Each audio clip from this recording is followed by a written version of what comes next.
ABC in which AB equal to AC so that AD bisect BC. Second part AD bisect angle A. देखो यहाँ पे isosceles triangle है जिसमें AB equal है AC के, मतलब यहाँ पे गिवन है AB equal to AC and AD is altitude on BC.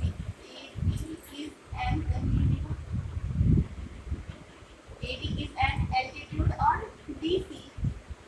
अगर एल्टीट्यूड है तो मीन्स यहाँ पे 90 का एंगल बना रहा है। आपको पता है एल्टीट्यूड होने का मतलब है कि वो अपोजिट साइड पे 90 का एंगल बनाएगा। तो angle ADB equal to 90, angle ADC equal to 90 हो जाएगा। फर्स्ट पार्ट है प्रूव करना है आपको AD bisect BC, means prove करना है कि BD इक्वल है CD के, मतलब AD बाइसेक्ट कर रहा है BC को तो BD इक्वल टू CD। इसलिए हम करेंगे क्या, लेके चलेंगे ABB triangle and ACD triangle.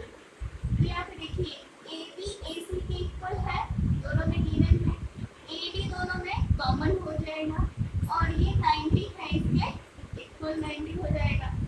तो यहाँ पे जरा देखो दे रहा है कि 90 का जस्ट अपोजिट जो होता है वो हाइपोटेनस हो जाता है। तो ये इसके इक्वल है, means 90 right angle equal, hypotenuse equal और वन साइड इक्वल हो रहा है, कॉमन हो रहा है ना ये। तो यहाँ पे वन साइड, तो कौन सी कॉन्ग्रुएंसी लगेगी, RHS कॉन्ग्रुएंसी से क्या हो जाएगा, triangle ABD congruent triangle ACD। तो यहाँ पे CPCD से क्या हो जाएगा, BD equal to CD by CPCD। ये आपका अगर BD CD के इक्वल हो गया तो इससे क्या प्रूफ हो गया कि AD bisect BC। First part तो प्रूफ हो गया। सेकंड पार्ट में देखो क्या कह रहा है, AD बाइसेक्ट एंगल A। अगर ये प्रूफ हो चुका है तो सेकंड पार्ट के लिए आप करेंगे कैसे, सेकंड पार्ट में लिखेंगे since triangle ABD congruent triangle ACD CPCD से BAD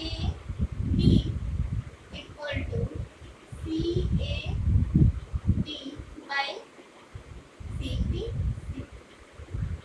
ये एंगल इस एंगल के इक्वल हो गया।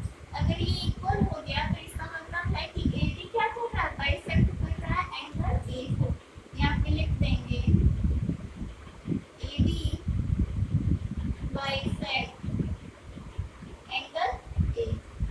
ये आपका प्रूफ है क्वेश्चन नंबर सेकंड का। देखो बच्चा क्वेश्चन नंबर थर्ड में है, two sides AB and BC and median AF of one triangle ABC। Means इस ट्रायंगल ABC का AB, BC और AM ये तीन साइड इक्वल है सेकंड ट्रायंगल के PQR ट्रायंगल के PQ, QR और PM रेस्पेक्टिवली। मीन्स आपको गिवन क्या हो गया, AB equal to PQ, BC equal to QR, AM equal to PM। ये आपको गिवन है। बट फर्स्ट पार्ट में आपसे प्रूव करने के लिए क्या कह रहा है, ABM congruent triangle PQN। Second part है ABC ट्रायंगल है कॉन्ग्रुएंट ट्रायंगल PQR के। फर्स्ट पार्ट हमें प्रूव करना है। फर्स्ट पार्ट कैसे प्रूव करेंगे, देखो BC इक्वल है अगर QR के, गिवन है यहाँ पे BC equal to QR, half का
हो जाएगा क्यू आर भी दिया हुआ है।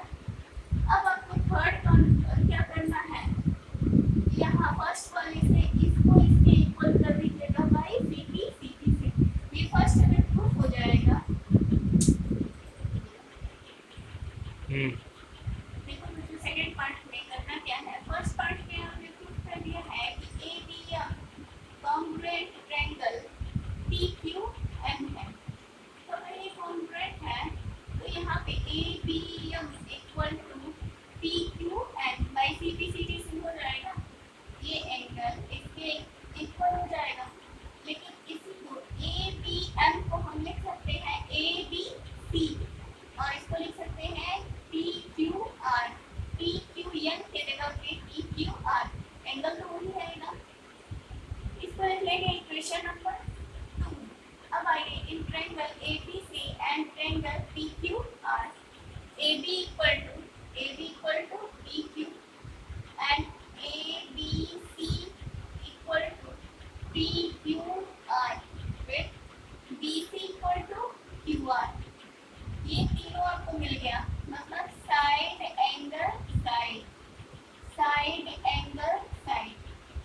ये कॉन्ग्रुएंसी लगेगी तो ये ट्रायंगल दोनों आपस में कॉन्ग्रुएंट हो जाएंगे। देखो बच्चों क्वेश्चन नंबर 4 है BE and CF are two equal altitude of a triangle ABC. Using RHS congruency rule, prove that triangle ABC is isosceles. Means आपको ये दिया है कि दो एल्टीट्यूड है CF और BE। एल्टीट्यूड है तो 90 का एंगल बनाएंगे। यहाँ पे देखिए इक्वल है एल्टीट्यूड, ये एल्टीट्यूड जो है कैसे है, इक्वल है। Means BE equal to CF और इसको प्रूफ किससे करना है, RHS कॉन्ग्रुएंसी इसमें यूज करनी है। तो हम लेके चलेंगे BCE, यहाँ पे देखिएगा अलग अलग हमने इसको बना दिया है। यहाँ पे BCE और फिर CFB, यहाँ पे दो ट्रायंगल इसी को हमने यहाँ अलग अलग पार्ट में डिवाइड कर दिया है ताकि इजी हो जाए आपके लिए। अब यहाँ पे देखिए BE इक्वल है CF, ये तो आपको गिवन है। फिर 90 का एंगल आपको गिवन है, एल्टीट्यूड है तो 90 एंगल भी इक्वल होगा। और आप देखेंगे BC दोनों में कॉमन है यहाँ पे। अब आप देखिए यहाँ कैसे RHS हो रहा है। 90 के जस्ट अपोजिट का साइड क्या होता है, हाइपोटेनस होता है। तो दोनों का हाइपोटेनस इक्वल है, दोनों का 90 है ही। और यहाँ पे एक साइड बेस या परपेंडिकुलर को ये इक्वल होना चाहिए। तो यहाँ पे दोनों का ये साइड इक्वल है, तो यहाँ पे बाई RHS कॉन्ग्रुएंसी यूज करेंगे। तो triangle BEC congruent triangle CFB हो जाएगा। अब CP से ये वाला एंगल इसके, अब आप कंफ्यूज हो गए, इसका फिगर ऐसे है, आप ऐसे कैसे कर दे रही हैं। इसी फिगर को जस्ट ऐसे हम टर्न कर दें तो ये वाला एंगल इसके इक्वल होगा ना, क्योंकि देखा 90 इधर है 90 इधर है। तो आप इसको टर्न करेंगे तो आपको पता चल जाएगा ये एंगल इसके इक्वल होगा, इसीलिए CP से ये इक्वल हो गया। अभी आपने एक चीज और आपको हम बता चुके हैं कि अगर साइड एंगल इक्वल हो तो उनके अपोजिट साइड्स भी इक्वल होते हैं। अब हम आते हैं बड़े वाले ट्रायंगल पे ABC। ये एंगल इसके इक्वल हो गया।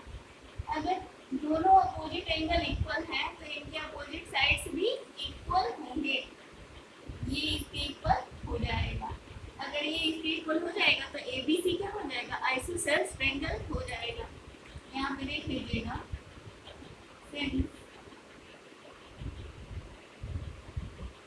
Opposite sides of equal opposite angles are equal. समझो इसको क्या लिखा, opposite sides of equal opposite